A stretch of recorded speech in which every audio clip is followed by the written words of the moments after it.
May mga tao na kahit tahimik lang sila, hindi mo sila basta-basta binabastos.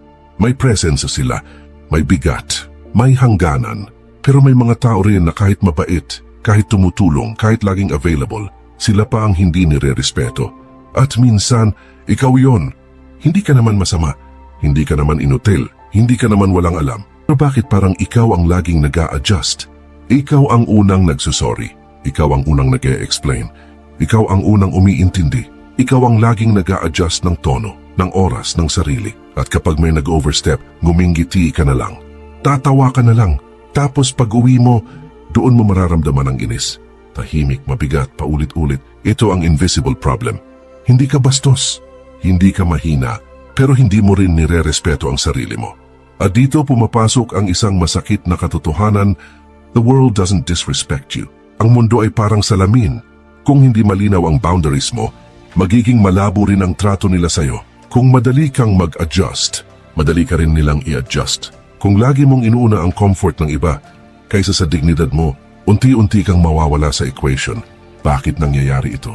Kasi maraming tao ang lumaki na ang sukatan ng kabutihan, pagiging compliant, tahimik, mas sunurin, hindi sumasagot, hindi nakikipag-argue, laging nag-e-explain para hindi mapagkamalang bastos. Pero ang hindi natin alam, kapag sobra ang pagpapaliwanag, nagiging negotiation ito ng value. Kapag sobra ang pag-a-adjust, nagiging signal ito ng low authority. Hindi mo sinasabi na mababa ka, pero ang body language mo, ang energy mo, ang tono mo ang nagsasabi. Ang mundo ay mabilis magbasa ng ganitong signal. Sabi ng Stoics, ang respeto ay hindi hinihingi. Ito ay natural na resulta ng self-command. Kung kontrolado mo ang emosyon mo, kung hindi ka reactive, kung hindi ka desperadong maintindihan, may bigat ang presensya mo. Pero kung takot kang ma-misunderstand, kung takot kang ma-reject, kung takot kang masabihang masama, unti-unti mong ibinibigay ang kapangyarihan mo sa opinyon ng iba. Masakit na tanong. Bakit parang takot kang hindi mag-explain? Bakit parang kailangan mong ipaliwanag ang bawat kilos mo? Bakit parang ang bigat kapag may hindi nakaintindi sa'yo? Is it really about being kind? Or is it about fear? Fear na hindi ka tanggapin. Fear na hindi ka magustuhan. Fear na mawalan ng connection.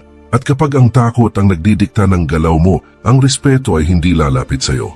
Ang respeto ay hindi nakukuha sa pagiging mabait lang. Nakukuha ito sa clarity, sa firmness, sa self-control. Kapag malinaw ka sa sarili mo, hindi mo kailangang i-justify ang bawat hakbang. Kapag buo ang loob mo, hindi mo kailangang patunayan ang halaga mo. Ang taong may inner authority, hindi nagsusumigaw. Tahimik lang, pero ramdam. Kaya tanungin mo ang sarili mo ngayon, kapag may nag-overstep, kaya mo bang tumahimik ng may dignity? Kapag may hindi nakaintindi sa'yo, kaya mo bang hindi maghabol ng approval? Kapag may hindi sumang-ayon, kaya mo bang manatiling kalmado? Dito nagsisimula ang self-respect. Hindi sa paghingi ng respeto, kundi sa pagtigil sa pag-abandon sa sarili mo. At kung may isang linya kang dadalhin mula sa part na ito iyon. Kapag hindi mo pinapahalagahan ang sarili mo, ang mundo ang magtatakda ng presyo mo. Ang invisible problem ay hindi kung paano ka tratuhin ng iba. Ang invisible problem ay kung paano mo tratuhin ang sarili mo kapag walang nakatingin. Sinabi mong respect yourself, maraming tao ang nagkakamali ng interpretasyon. Akala nila ito ay pagiging mataas ang tingin sa sarili. Akala nila ito ay pagiging dominante. Akala nila ito ay pagiging walang pakialam sa iba. Pero hindi. Ang ego ay nagsasabing, mas magaling ako sa'yo. Ang arrogance ay nagsasabing, kailangan mong makita kung gaano ako kagaling. Pero ang self-respect ay nagsasabing, alam ko ang halaga ko at hindi ko ito ibababa. Tahimik, hindi nang-aapak, hindi nang hihingi ng palakpak. Self-respect is an inner standard. Ang tunay na self-respect ay hindi emosyon, hindi ito mood, hindi ito confidence spike. Ito ay standard. May limitasyon ka sa kung paano ka kakausapin. May limitasyon ka sa kung paano ka tratuhin. May limitasyon ka sa kung ano ang tatanggapin mo. Kapag wala kang standard, ang mundo ang magsiset ng standard para sa'yo. Kadalasan, mababa iyon. Sa Stoic philosophy, ang pinakamataas na layunin ay virtue, hindi approval, hindi palakpakan, hindi pagiging popular, hindi pagiging gustong-gusto ng lahat. Ang virtue ay integridad. Ang virtue ay self-control. Ang virtue ay paggawa ng tama kahit walang nakakakita. Kung ang sukatan mo ng halaga ay validation, magiging alipin ka ng opinyon.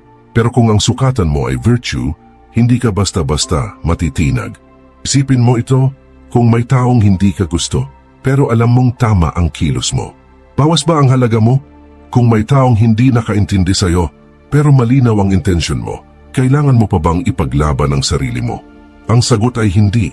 Doon nagsisimula ang inner authority, sa pananampalataya. Ang dignidad ng tao ay hindi galing sa opinyon ng ibang tao. Ito ay galing sa nilikha. Ang tao ay binigyan ng dangal bilang nilikha ng Panginoon. Ibig sabihin may inherent na halaga ka bago pa man may pumalakpak sa'yo.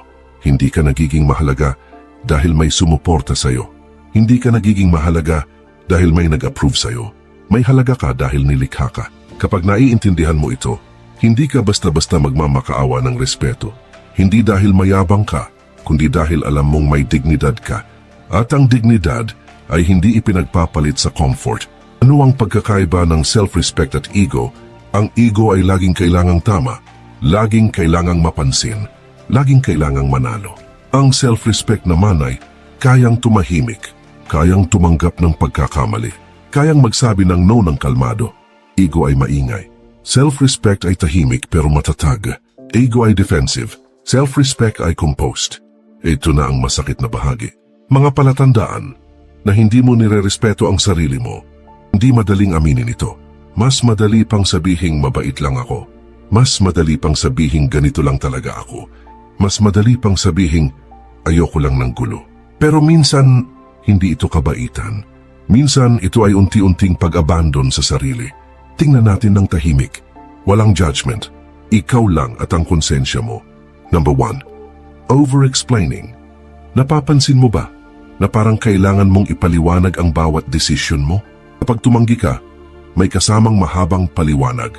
Kapag hindi ka sumama sa lakad, may pangangatwiran. Kapag may hindi nakaintindi sa'yo, hindi ka mapakali hanggat hindi ka nakapagpaliwanag. Tanong, bakit parang ang bigat kapag may maling impresyon tungkol sa'yo? Ang over-explaining ay madalas hindi clarity. Ito ay takot. Takot na ma-misjudge. Takot na hindi magustuhan. Takot na mawalan ng approval. Pero habang mas nag-i-explain ka, mas ipinapakita mo na ang desisyon mo ay kailangan pang aprubahan. At ang taong laging naghahanap ng approval, bihirang bigyan ng authority. Tahimik na tanong, kung alam mong tama ang desisyon mo, kaya mo bang hindi na magpaliwanag ng sobra? Number 2, fear of silence. Kapag may awkward moment, ikaw ba ang unang nagsasalita? Kapag may tension, ikaw ba ang unang nagbibiro? Kapag may hindi sumagot, ikaw ba ang nag-a-adjust ng energy? Ang katahimikan kasi may bigat. At ang taong komportable sa katahimikan, may presence. Pero kung hindi mo kaya ang silence, baka hindi ka pa komportable sa sarili mo. Minsan nagsasalita tayo hindi dahil may kailangang sabihin, kundi dahil hindi natin kaya ang pakiramdam nang hindi tayo kinakausap. Tanong sa sarili, kapag tahimik ang paligid, kalmado ka ba o kinakabahan? Number 3, laughing when disrespected. Ito ang pinaka-subtle. May nagbiro na medyo lumagpas, may nagsabi ng joke lang pero may kurot. May nag-comment na alam mong hindi tama. At ang reaksyon mo? Ngumiti, tumawa, nag-pretend na okay lang. Pero pag uwi mo, doon mo na-realize na hindi ko pala nagustuhan yon. Bakit hindi ka nagsalita? Dahil ayaw mo ng confrontation? O dahil takot kang sabihang masyado kang sensitive? Ang self-respect ay hindi pagiging defensive, pero marunong itong magsabi ng mahinahong, hindi ako komportable doon. Kung hindi mo kayang protektahan ang dignity mo sa maliliit na sandali, unti-unti itong nawawala. Number 4, over-availability. Lagi kang available. Lagi kang reachable. Lagi kang handang tumulong kahit pagod ka na. Maganda ang pagiging helpful. Pero kapag wala ka ng oras para sa sarili mo, hindi na iyon generosity. Self-neglect na yon. Kapag palagi kang andiyan, nagiging normal ka, tang laging available. Madalas hindi pinapahalagahan. Tanong, kaya mo bang hindi agad sumagot? Kaya mo bang hindi agad mag-respond? Kaya mo bang piliin muna ang sarili mo? Number 5, weak boundaries. Ito ang ugat ng lahat. Nahihirapan kang magsabi ng hindi, nahihiya kang tumanggi. May guilt kapag inuuna mo ang sarili mo. Parang may boses sa loob mo na nagsasabing, masama kang tao kung hindi ka umintindi. Masama kang tao kung hindi ka mag-adjust. Pero ang walang boundaries ay hindi kabaitan. Ito ay pagkawala ng identity. Ang taong walang malinaw na hangganan, palaging maaapakan. Hindi dahil gusto silang apakan, kundi dahil hindi nila ipinakita kung saan ang linya. Masakit na realization, baka hindi ka nila minamaliit, baka ipinapakita lang nila kung ano ang pinapayagan mo. Baka hindi ka nila sinasadya, baka hindi mo lang itinuro kung paano ka tratuhin. At ito ang tahimik na katotohanan pag hindi mo nirerespeto ang sarili mo sa maliliit na bagay. Hindi ka rin rerespetuhin sa malalaking bagay. Isang tahimik na reflection.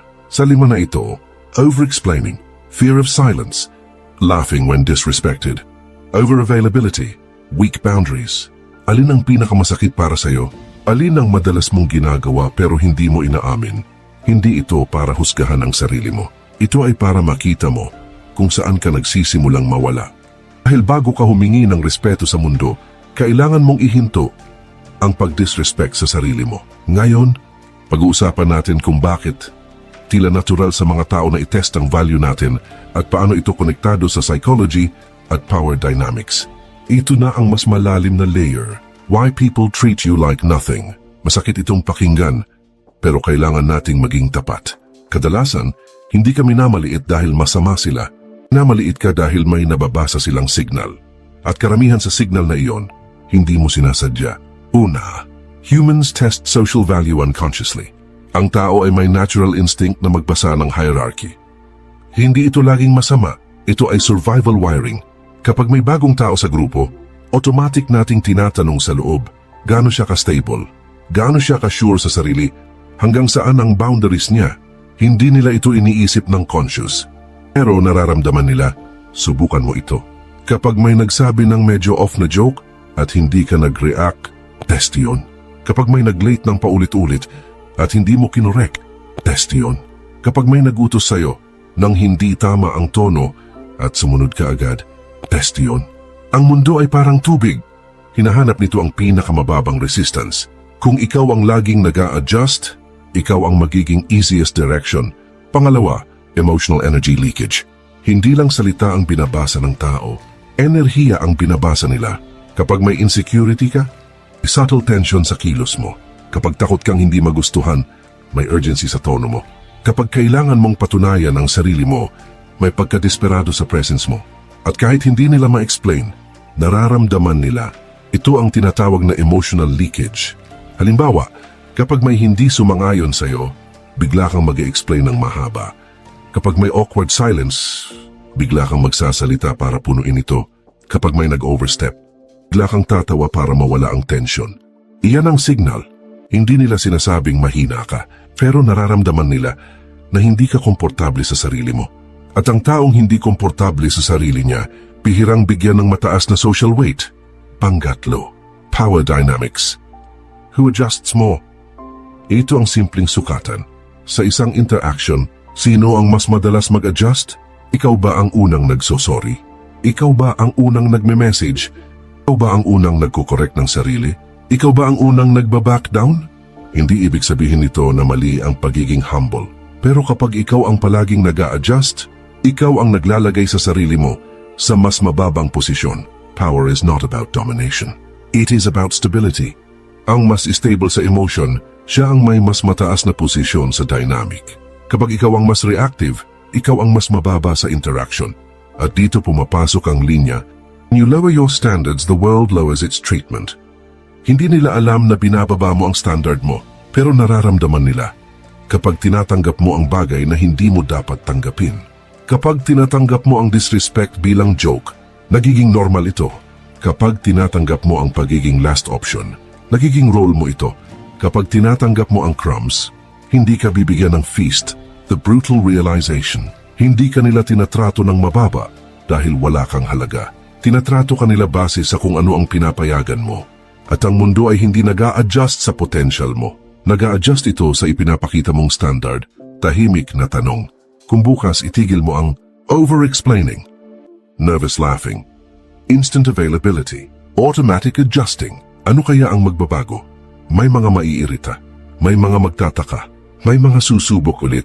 Pero dahan-dahan, babago ang treatment. Hindi dahil naging agresibo ka, kundi dahil naging malinaw ka. Self-respect is not loud, pero kapag tinaasan mo ang standard mo, mararamdaman ng mundo na hindi ka na madaling galawin. At sa bahaging ito, lalalim tayo sa isang specific na ugat ng problemang ito, ang psychology ng over-explaining at bakit ito konektado sa takot sa rejection. Ito na ang isa sa pinakaugat ng problema. The psychology of over-explaining. Balikan mo ang sarili mo. Ilang beses ka na bang nag-explain ng sobra? Kahit hindi naman hinihingi, may nagtanong ng simple, sinagot mo ng mahaba, may tumanggi sa idea mo, bigla kang nag-defend ng 5 minuto, may hindi sumama, bigla mong nilinaw ang side mo, kahit wala namang umaatake. Bakit? Explaining is often seeking approval. Sa ibabaw, mukhang clarity. Pero sa ilalim, madalas approval. Kapag nag-e-explain ka ng sobra, ang tunay na tanong sa loob mo ay, okay pa ba ako sa paningin mo? Hindi mo ba ako i-judge? Valid pa rin ba ako? Ang paliwanag ay nagiging paraan para hindi ka i-reject. Pero pansinin mo ito, ang taong sigurado sa sarili niya, hindi kailangang ipaglaban ang bawat detalye. Kung malinaw ang intensyon mo, isang maikling sagot sapat na. Kapag humahaba ang paliwanag, madalas humahaba rin ang insecurity. Masakit marinig, pero totoo. Negotiation of value. Kapag nag-e-explain ka ng sobra, parang nakikipag-negotiate ka ng presyo. Parang sinasabi mo, ganito ako, pero please tanggapin mo pa rin ako. Ganito ang desisyon ko, pero sana okay lang sa'yo. Ganito ang limit ko, pero wag mo sana akong iwan. Napapansin mo ba? Parang may halong takot sa bawat linya. At kapag nakaramdam ang kausap mo na may takot, bumababa ang perceived value mo sa dynamic. Hindi dahil masama siya, kundi dahil ang authority hindi nagmamakaawa. Authority is silent. Isipin mo ang taong may tunay na authority. Hindi siya defensive, hindi siya mabilis matrigger, hindi siya nagmamadaling ipaliwanag ang sarili niya. Kapag may hindi sumang-ayon sa kanya, kaya niyang sabihing, I see, at tumahimik. Kapag may hindi nakaintindi, hindi siya napipilitang habulin ng approval. Bakit? Dahil malinaw siya sa loob, ang tunay na authority ay hindi nangangailangan ng validation. Kailangan lang niya ng integrity. Connection to stop explaining yourself. Naalala mo yung content natin tungkol sa stop explaining yourself? Hindi ibig sabihin noon na maging cold ka. Hindi ibig sabihin noon na huwag ka nang magsalita. Ang ibig sabihin noon, huwag mong gawing habit ang paghingi ng permiso para maging ikaw. Huwag mong gawing reflex ang pag-justify ng bawat kilos mo. Huwag mong gawing survival strategy ang pag-please ng lahat. Pag bawat desisyon mo ay kailangan pang i-approve ng iba, wala ka ng inner authority. At kapag wala kang inner authority, hindi ka rin bibigyan ng outer respect. The deeper root, fear of rejection. Balikan natin ang mas malalim na layer. Bakit ka takot ma-misunderstand? Bakit parang ang bigat kapag may hindi nakaintindi sa'yo? Minsan galing ito sa pagpapalaki. Kapag nasanay kang kailangan mong magpaliwanag para hindi mapagalitan. Pag nasanay kang kailangan mong maging good para tanggapin, doon nabuo ang pattern. Explain to survive, clarify to be safe, please to belong. Pero na ngayon hindi ka na bata. At ang dating survival habit, nagiging self-sabotage, a quiet challenge. Subukan mo ito. Sa susunod na may hindi sumang-ayon sa'yo, limitahan mo ang paliwanag mo sa isang malinaw na statement. Walang extra, walang defensive tone, walang negotiation. At pagkatapos, pansinin mo ang discomfort. Ang discomfort na yon, ang withdrawal ng addiction mo sa approval. At kapag nalampasan mo iyon, unti-unting lalakas ang presence mo. Final reflection. Tanungin mo ang sarili mo, nag-i-explain ba ako para magbigay ng clarity? O nag-i-explain ako para hindi ako iwan? Malaking kaibahan. Dahil ang taong hindi takot maiwan, hindi rin takot tumahimik. At tandaan mo ito, ang taong sigurado sa halaga niya, di nakikipag-negotiate ng presyo. Ngayon papasok naman tayo sa mas sensitibong layer, ang fear of rejection. At kung paano ito nagsimula.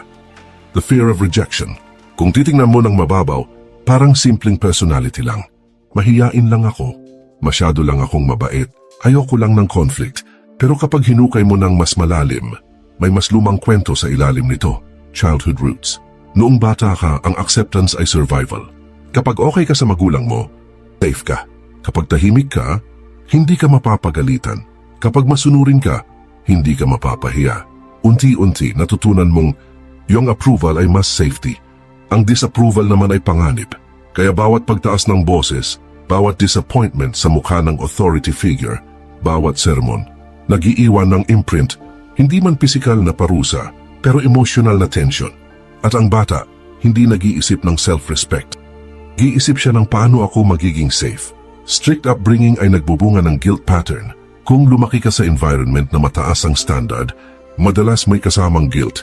Kapag nagkamali ka, may hiya. Kapag sumagot ka, may guilt. Kapag tumanggi ka, parang masama kang tao. At unti-unti, nabuo ang pattern. Kapag hindi ako nag-adjust, may mali sa akin. Kapag hindi ako nagpaliwanag, bastos ako. Kapag hindi ako umintindi, selfish ako. Hindi mo namamalayan, dala mo pa rin ang batang iyon sa loob mo hanggang ngayon. Kaya sa tuwing may tension sa adult interaction, ang nagre-react ay hindi ang mature self mo. Ang nagre-react ay ang batang takot mapagalitan. You learn survival, not authority. Ang problema, mahusay kang natutong mag-survive. Marunong kang mag-adjust. Marunong kang magbasa ng mood. Marunong kang umiwas sa gulo. Marunong kang magpaliwanag para humupa ang tension. Pero hindi ka naturuang tumayo ng may authority. Hindi ka naturuang magsabi ng kalmadong hindi. Hindi ka naturuang manatiling tahimik kahit may hindi sang-ayon. Hindi ka naturuang i-handle ang disapproval nang hindi nababasag. Kasi ang focus noon ay hindi authority. Ang focus noon ay safety. At ang survival strategy ng bata kapag dinala sa adulthood, nagiging dahilan kung bakit hindi ka nire-respeto. Deep realization, kapag may hindi sumang-ayon sa iyo ngayon, bakit parang bumabalik ang pakiramdam, may mali sa akin. Kapag may hindi nakaintindi sa iyo, bakit parang kailangan mong ipagtanggol ang sarili mo? Kapag may nag-disappoint sa iyo, bakit parang ikaw ang may kasalanan? Hindi ito weakness, ito ay pattern. At ang pattern na hindi mo kinikilala, siya ang patuloy na kumokontrol sa iyo. Sa Stoic perspective, ang pinakamalaking kalayaan ay ang kalayaan mula sa opinyon ng iba. Sa pananaw ng pananampalataya, ang tunay na sukatan ng halaga mo, hindi ang reaksyon ng tao, kundi ang katapatan mo sa tama. Kung ginawa mo ang tama, kung malinaw ang intention mo, kung hindi ka lumabag sa prinsipyo, bakit kailangan mong matakot sa rejection? Hindi lahat ng rejection ay pagkawala. Minsan ito ay filter. The turning point. Ang tanong ngayon, handa ka bang iwan ang survival mode? Handa ka bang tanggapin na may mga tao talagang hindi sasang-ayon? Handa ka bang i-handle ang disapproval ng hindi nagmamakaawa? Handa ka bang maramdaman ang discomfort ng hindi tumatakbo sa paliwanag? Doon nagsisimula ang authority. Hindi sa pagkontrol ng iba, kundi sa pagkontrol ng sarili. Isang tahimik na linya. Hindi ka na bata. Hindi mo na kailangang magpaliwanag para maging safe. Hindi mo na kailangang mag-adjust para lang hindi ka iwan. Ang respeto ay hindi nakukuha sa survival. Nakukuha ito sa stability. Ngayon tayo papasok sa sentro ng kalayaan. Stoic principle. Control what is yours. Huminga ka muna. Isipin mo ang huling pagkakataon na may hindi sumang-ayon sa'yo. Yung huling pagkakataon na may hindi nakaintindi. Yung huling pagkakataon na parang minamaliit ka. Ano ang unang gumagalaw? Emosyon. Hindi logic. Hindi prinsipyo. Kundi emosyon. At doon nagsisimula ang pagkawala ng kontrol. May isang simpleng prinsipyo ang Stoicism. May mga bagay na kontrolado mo. May mga bagay na hindi. Hindi mo kontrolado ang opinyon ng tao. Interpretasyon nila. Mood nila. Reaction nila. Galit nila. Kahit anong paliwanag mo, kahit anong defense mo, hindi mo kayang pilitin ang isip ng iba. At kapag sinusubukan mong kontrolin iyon, nawawala ang kapayapaan mo. What is inside your control? Ito lang ang kontrolado mo. Ang tono mo, ang reaksyon mo, ang desisyon mo, ang pamantayan mo, ang dignidad mo. Kapag may nagsalita ng hindi tama, hindi mo kontrolado ang sinasabi niya, pero